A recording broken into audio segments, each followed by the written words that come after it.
centuries, Ngāti Whātua o Rākei have occupied the lands of Auckland City. But for the past 25 years, the seas of the Waitematā have been void of a waka taua. Our waka culture being dormant for over 20 years, that includes tikanga Māori, tikanga waka, tikanga taua. Almost a generation hasn't grown up with the knowledge that exists around this idea of a waka taua. Well, 25 years is a long time. Now, the hapu are preparing to revive their maritime traditions.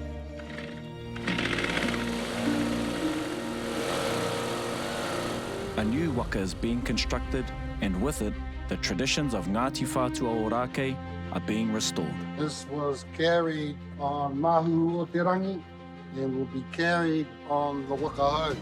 For me, it is about reminding of the things that we have done before and things that need to be done to continue on the mana of waka.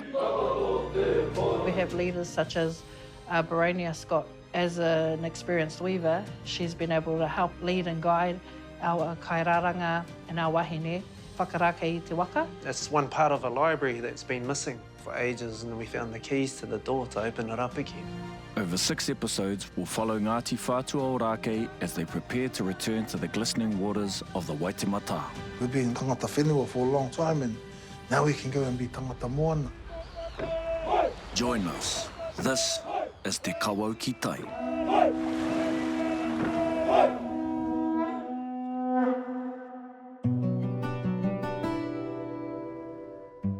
This is the mouth of the Kaipara Harbour, the biggest harbour in the southern hemisphere, the longest coastline of any harbour in the whole world, 3,300 kilometres. It is the kohanga of Ngāti Whātua. It's the heart.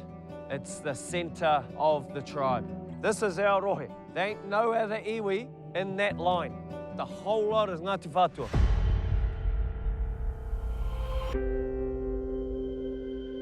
Ko tā pora tēnei kei te kuiti o kahukura.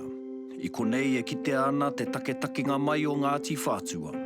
Ki konei tau mai ai te tupuna o Ngāti Whātua a rongo mai mārunga I tō rātou waka tupuna I a Māhuhu ki te rangi.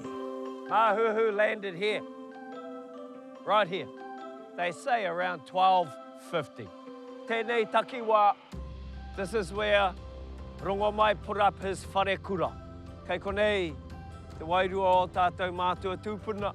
Kei konei, te Māori o Māhuhu. Kei konei, te Māori o te whare wānanga tuatahi o Ngāti Whātua. I rungo a manu kapua, it's all right here, still here today, and you can feel that. I te matenga o rongo mai, I heke whakateraki a Māhuhu me tōna iwi, ka tau ai ki te tauranga o rangaunu, a I noho I reira. Māhuhu was old and they chose to put Māhuhu to rest. And in the Rangaunu Harbour, they found this place appropriate and dragged it up this place with karakias and rituals. And the name of that place to today is Te Waipopo o Māhuhu. E ai kia ngai Māori, e hararawa te waka I te momo kawe noa I te tangata. I nā ke o nā huatanga. He tupuna, he puna ora, he raumi whakaako, he tohu whakamana anō. It's very important for a tribe to have a waka for cultural pride, tribal pride. Any tribe has their rohe and hapu, their mana upon the whenua, and they also have it on the moana. But what are the physical signs of that mana? One is a whare, an ancestral house, such as tumutumu whenua. On the sea is a waka taua. Just like te reo Māori, te reo is the language of the people. And so when you have that language or you're learning that language, it'll connect you to everything else about that world. Now, waka will do the same thing. It will connect you to ancestral knowledge and take you into astronomy, all the mythology, kōrero o atua, o tupua, o tupuna. And then it'll connect you into your reo, into your marae life, into community. They're very powerful mechanisms to move people, move a community and create all of those beautiful things. I roto i ngā rautau, I mautonu te mana o Ngāti Whātua I runga I te whenua. Engari, nā runga I te korenga o te waka taua, kaore I pērā I runga I te moana. Nō te whiore o ngā tau waru te kau, nā te iti o ngā waka I te motu, ka puta te karanga a te tapairu no taunui a te puea ki ngā iwi o te motu hei mea whakarite mō tētahi hui I te kainamu ake. 1988 was 2 years before the sesquicentennial, and they wanted to celebrate it. So opportunity knocked on Ngāti Whātua o Ōrāke's door to build a waka. I believe 22 were built, and among those was our waka Māhuhu o te Rangi. That all started around Māoridom, and so they built these wakas, and it'll help our young men to learn how to, well, navigate and to learn how to participate in the waka. Nā, ka hiki a Ngāti Whātua I te mānuka, ka tahuri ki te tāra I tō rātou waka hou. There were a lot of people involved in many areas. Just in the building, we had my tōkana Grant. He was the head builder for Ōrāke. Matua Hahi Walker sent down a crew from Kakanui. Southern Kaipara was sending their men down, and women.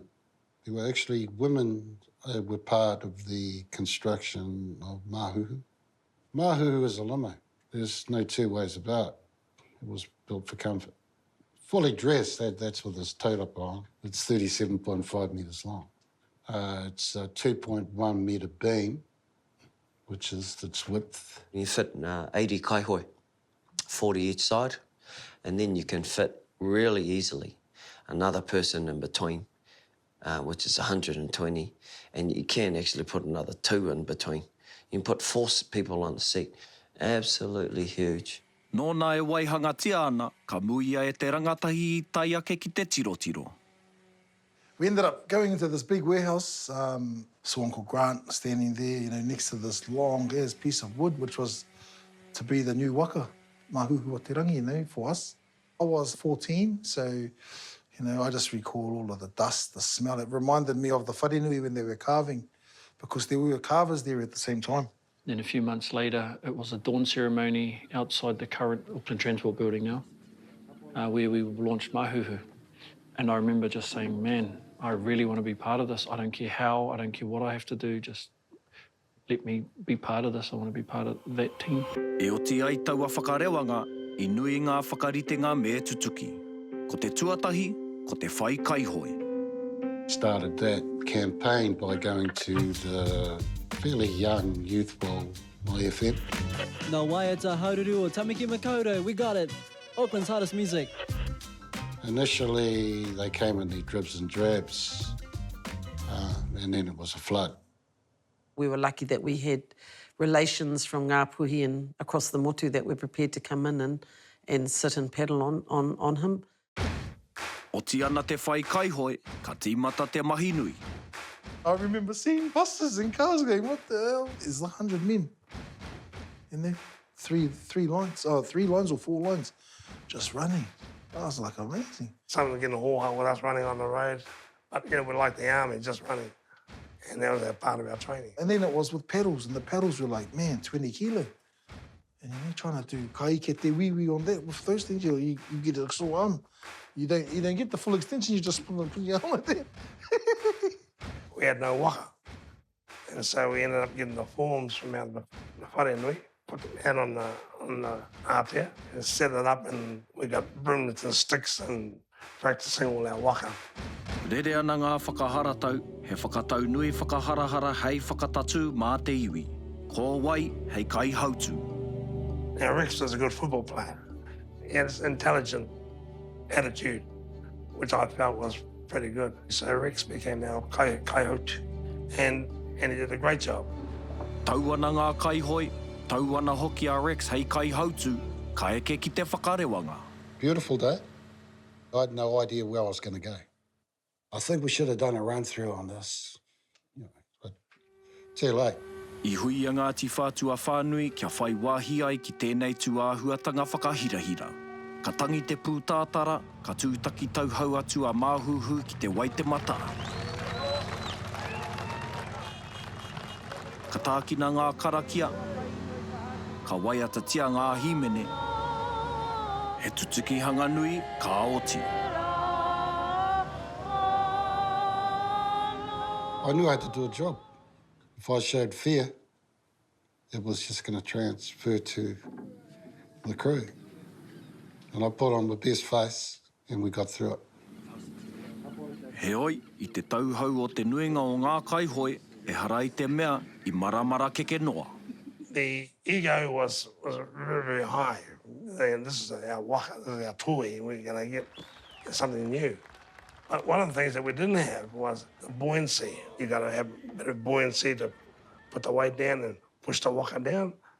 Well, we didn't. We didn't have any sandbags, anything. It was just the weight of everybody.